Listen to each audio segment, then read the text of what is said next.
Meron pong pinagawa si Secretary Bonoan na parang allocable for him. Tinatanong ko yung actual na pangyayari na na-exercise ninyo yung proportionate allocation ng project. Hindi ko masyado pong naintindihan yung mga technical terms nila. Pag nabigyan po kayo ng 150 million, tuwan-tuwa na po eh. Yusek Kati, well, let us devote the remaining 15 to 20 minutes para hindi masayang ang kanyang... we have established that already between Alcantara and Bryce and Santos and Mendoza and Arevalo. Maliwanag na maliwanag pa yan sa sikat ng araw po. Secretary Cabral, itong mga pinag-usapan nating insertions kanina sa flood control,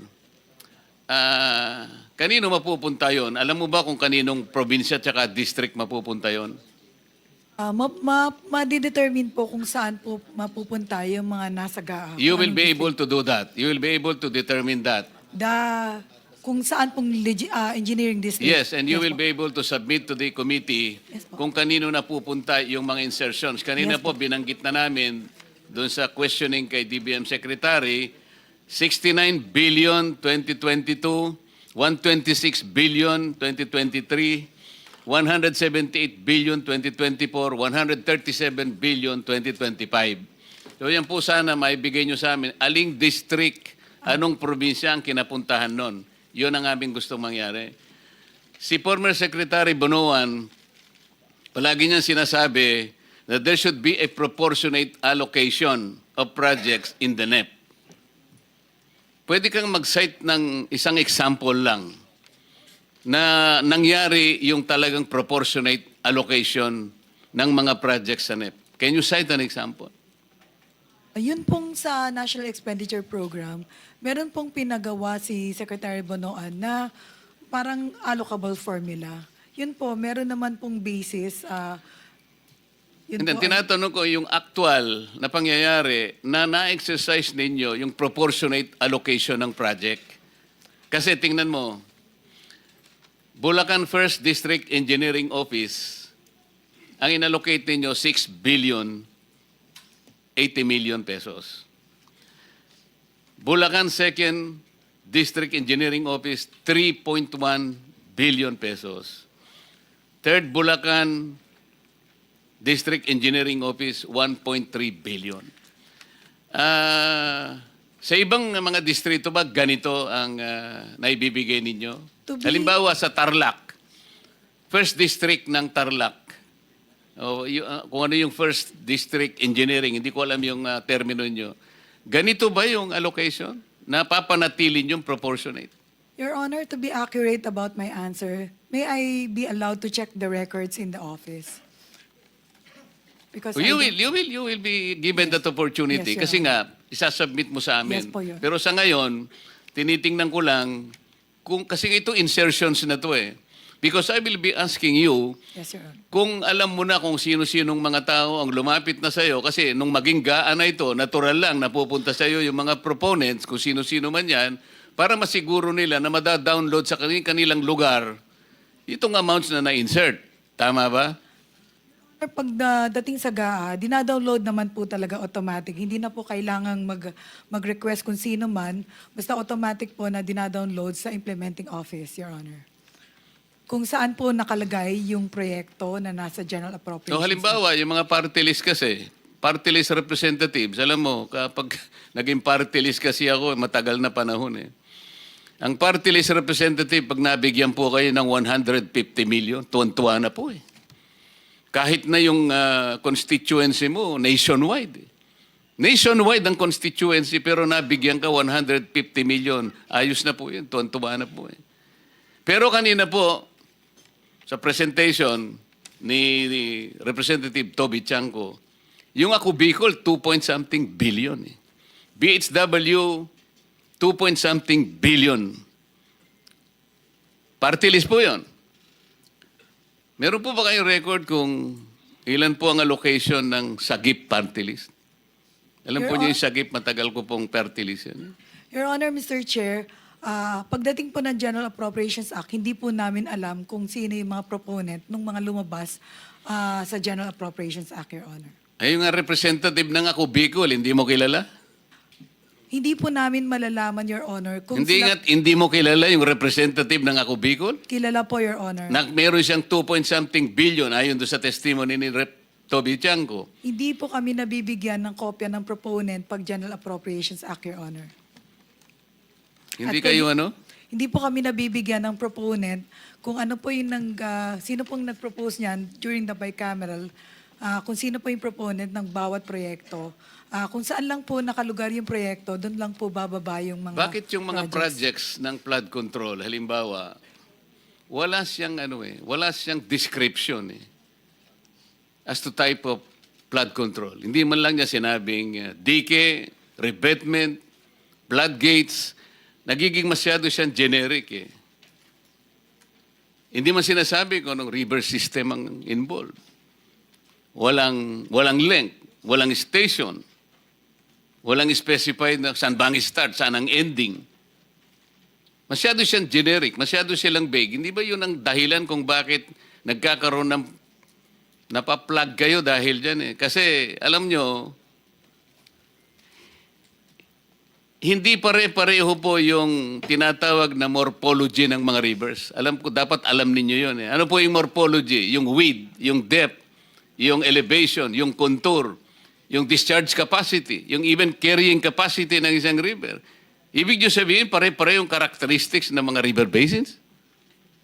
Pero sa paglalagay po niyo, paglilista ninyo ng project, very generic Doon po lumilitaw itong pangungurakot na nangyayari dito Kasi, kayo naman ang naglilista Kanina po, binanggit namin, noong panahon ni DBM Secretary, nakiusap sa inyo You have to be very strict in adhering to the specified limits and ceilings na pinrovide. Bakit po ninyo pinapalitan, Madam Yusek? Your Honor, Mr. Chair, the Secretary, or former Secretary Bonon, has provided and has discussed this with the operations kung ano po yung mga threshold per PAPS po for program, activities, and projects. Di mas marunong pa kayo sa DBM Secretary. Kanina po, inana na po natin ito Fiscal year 2023, yung approved ceiling ng DBM, 75 billion. Ang ginawa po ninyo, pinalitan nyo ng 70 billion, tinanggalan nyo ng 5 billion. 2024, ang sabi ng DBM, ang ceiling, 96, ito po, flagship projects ito. Ito po yung foreign assisted projects. 97.7, 2024, ginawa nyo yung 70. Inalis nyo yung 27 billion. 2025, sabi ng DBM, ang ceiling, 66 billion, kaya nyo lang ginawang 70 dahil nag-complain nga ang Pangulo Siniro nyo kasi sa GAA ang lahat ng flagship projects ng Pangulo. Can you imagine that? Pati flagship projects ng Pangulo, siniro po ninyo, nasa record to Pero bumalik na naman kayo, 2026, sabi ng DBM, 167 ang ceiling, foreign assisted projects, ginawa nyo na namang 100, tinanggal nyo na naman ang 67 billion. Bakit ninyo ginagawa ito? I will reiterate, Your Honor, the threshold for PAPs or program activities and projects has always been discussed by Secretary Bonoan to the Undersecretary in charge and has considered the absorptive capacity. Hindi po ang department ang nag-zero dun sa foreign assisted po.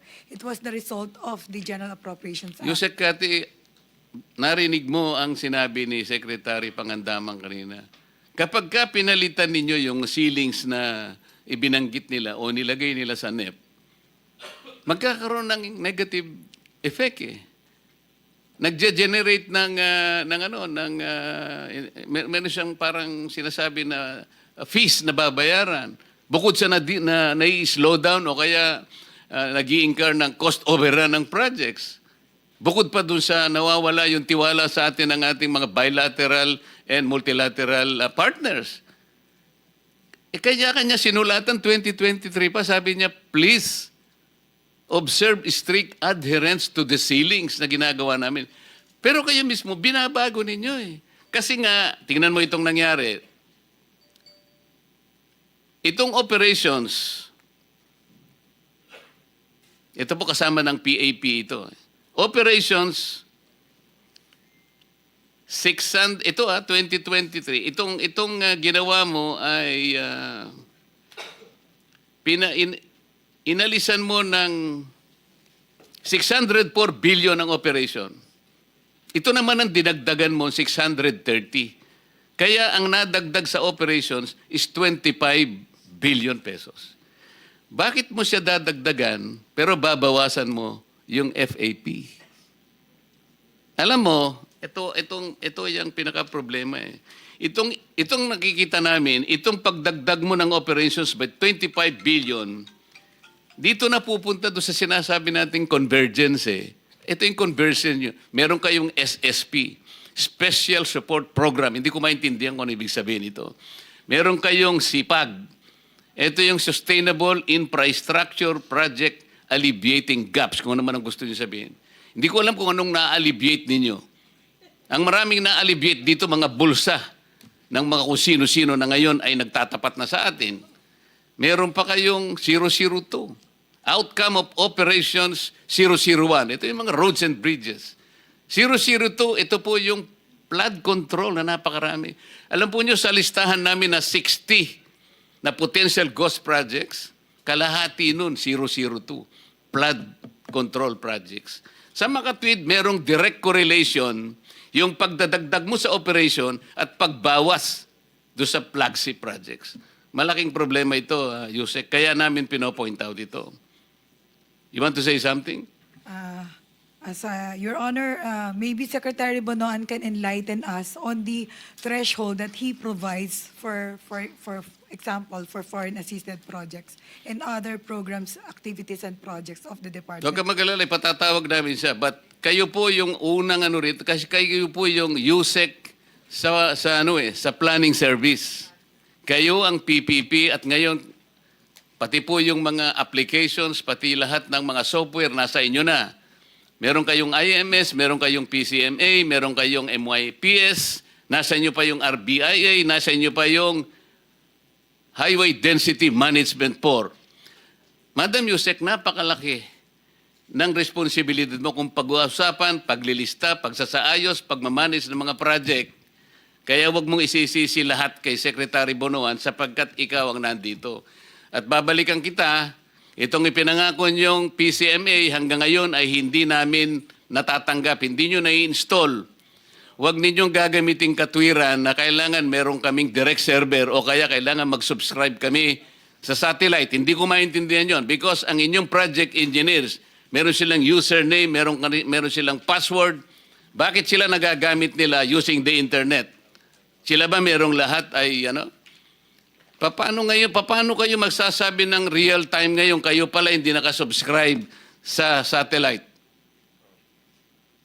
Paano magkakaroon ng real time? Sabi ng inyong mga representatives, it is very costly. Kahit na very costly, kung yun ang kinakailangan para makita natin real time kung yung mga project na gagawa nyo, ba't hindi kayo gumastos? Gumagastos kayo sa ibang pamamaraan. Nasasalaula ang pera ng bayan, pero kayo ayaw niyong gumastos sa isang project na matutukoy natin real time. Hindi kami maniniwala na hindi nyo mai-install sa amin ngayon. Nangako ka eh. Sabi mo, dadalhin mo rito yung administrator ng PCMA. Wala na lang tayong time, Madam Secretary. Pati yung binigay mo na database sa Pangulo, yung MYPS, doon mo ibinase. May mali doon sapagkat hindi PCMA ang binigay mo. Ang binigay mo, MYPS. I will substantiate that. Because later, kung meron pang pagkakataon na magkaroon pa ng susunod na pagdinig, ipakikita ko sa iyo yung discrepancy ng mga coordinates. Kaya, iminali mo rin yung sumbong sa Pangulo. Marami yon. So, hanggang doon na muna sapagkat tayo po ay kailangang Mr. Chair. Umalis dito ng No, Mr. Chair, I asked the permission of the Senate President. If Okay, you can Senator just, Jinggoy. If we can just extend our hearing up to 2:45, and he readily obliged, allowed us to. So, nakakuha na tayo ng approval, Senator? We can stay up to 2:45. 2:45? Yes. Okay. Thank you for that information. So, you want to say something? Your Honor, the director of the IMS is here. Maybe he can explain because hindi ko masyado pong naintindihan yung mga technical terms nila. So, The director of? the IMS po is present. Maybe he can technically What is the explain. name of the director? Director Kawiling. Kawaling. Director Kawaling, kayo isa sa pumunta sa aking opisina noong September 4. Yes, Mr. Chair. At kayo ang nagsabi na hindi nyo kayang install despite the fact na nag-commit ang Undersecretary Cabral na mag-install po kayo dito sa computers ng Blue Ribbon Committee at yung isa po ay sa aking opisina para kapwa tayo magbantay. Yes, sir. Kasi gusto naming tingnan din, bantayan bawat projects. Kasi ako po'y natuwa dahil sinabi nila real time. Apo. Talagang real time. Ibig sabihin, pag pinindot mo pala, ilang projects ang dapat nating tinan sa Bulacan, makikita natin. Real time, kitang-kita natin kung tapos o hindi. Apo. Only to realize and be sad by say, hindi pala pwede dahil kailangan namin ng direct server. Kailangan pa namin ng satellite. Tama ba yun? Mr. Chair, let me explain po, Mr. Chair. No? So, Mr. Chair, yung ating pong PCMA, Mr. Chair, it also utilizes other applications po ng department. Among others po, we have, sir, yung ating Active Directory and we also have, sir, yung database ng personnel. Yung binanggit po ninyo kanina, Mr. Chair, kung bakit nakaka-access yung ating mga project engineer is because nasa database po sila, sir, ng department as empleyado po ng department. So, kapag login po nila sa PCMA, Mr. Chair, i-check po muna, sir, kung nasa directory po sila ng department and kung sila po ba yung project engineer as per dun po sa ating personnel database. So yun po, Mr. Chair, yung in-explain ko, Mr. Chair, when we went to your office to install, na hindi po siya outright, Mr. Chair, na mailalagay because of those dependencies. In addition po, Mr. Chair, to clarify also, yung sinasabi po na real-time, Mr. Chair, real-time po siya in a way na kapag nilagay po ng project engineer yung accomplishment or yung progress, makikita po ito sa central office. So, dependent tayo kung anong ilalagay ng project engineer. Yung mag-i-encode sa PCMA, tama? Correct po, Mr. Chair. So, kung Correct nilagay niya litrato na peke, yun ang makikita Yun po natin. yung lalabas, Mr. Chair. O kaya pala, ito, Apo. nakakita na tayo ng 2 o 3 certified ghost projects at binigyan pa tayo nga sa opisina ni Yusek Bunuan at Yusek Kati, meron pang 15 na nakita na walang structure. Ibig sabihin ay ghost projects. Sa makatwid, kung ang PCMA specifically ay talagang kahit papano ay nagagamit ninyo, paano nagkaroon ng 3 ghost projects na ngayon ay na-validate na natin at merong 15 na ibinigay sa akin na nakita na evaluate walang structures. Potentially ghost projects. Sa makatwid, ang PCMA, kahit ano pang sabihin ninyo, hindi rin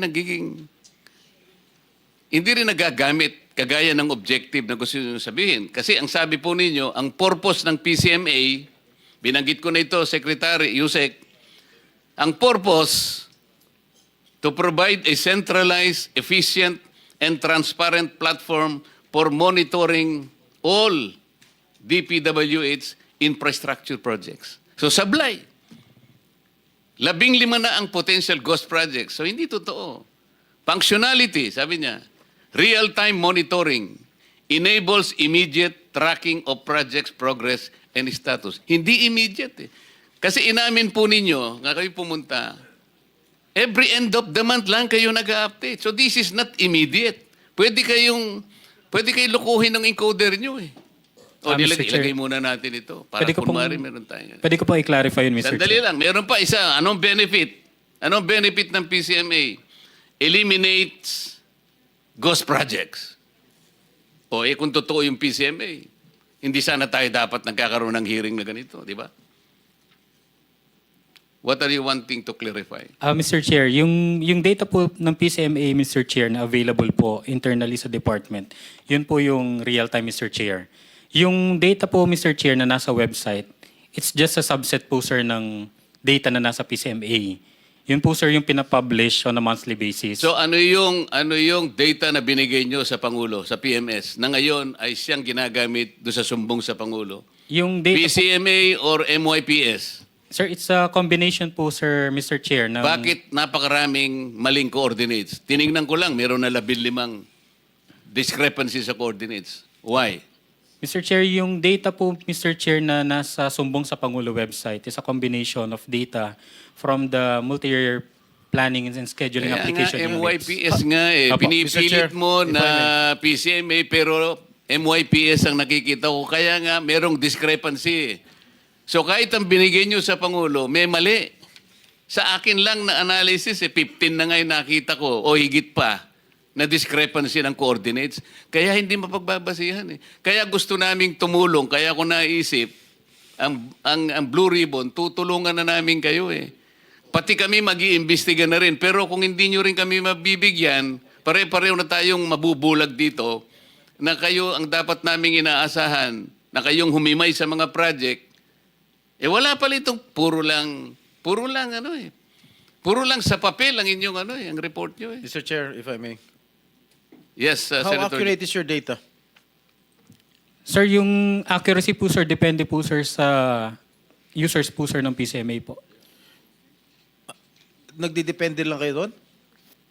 Kung ano po, sir, yung isubmit, sir, ng mga project Kasi, engineers po. katulad ng sinabi ni Senator Marcoleta, we have received a lot of reports that there were many errors in the coordinates that you submitted in the Office of the President. Ibig sabihin, are you trying to mislead the President?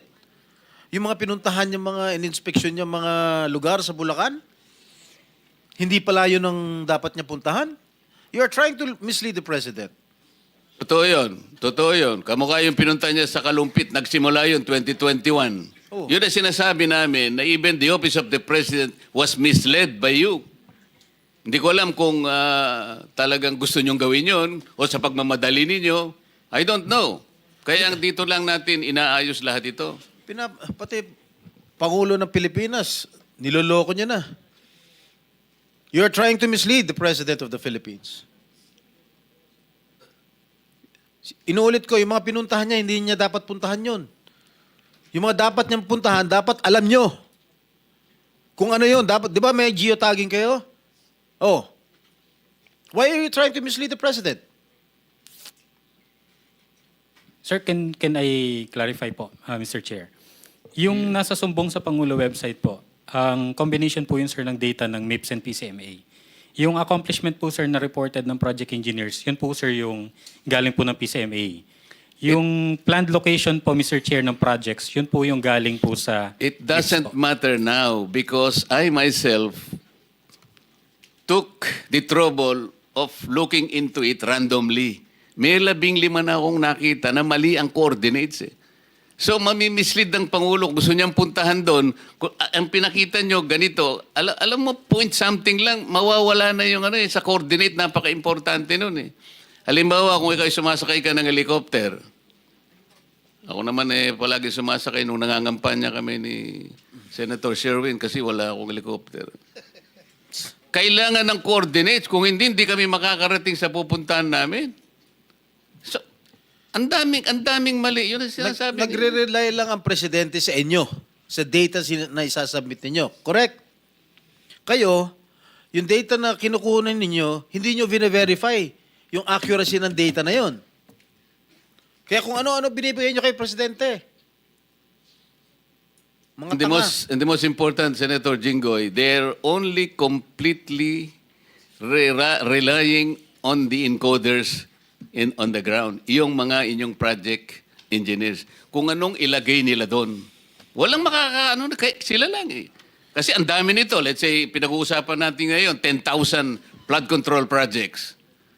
So, you are totally dependent on the report. So, yung area niya, bahala siya. Kung ano yung ilagay. Paano niyang mai-upload yun using the internet only? Nagbe-verify kayo once a month. Once a month.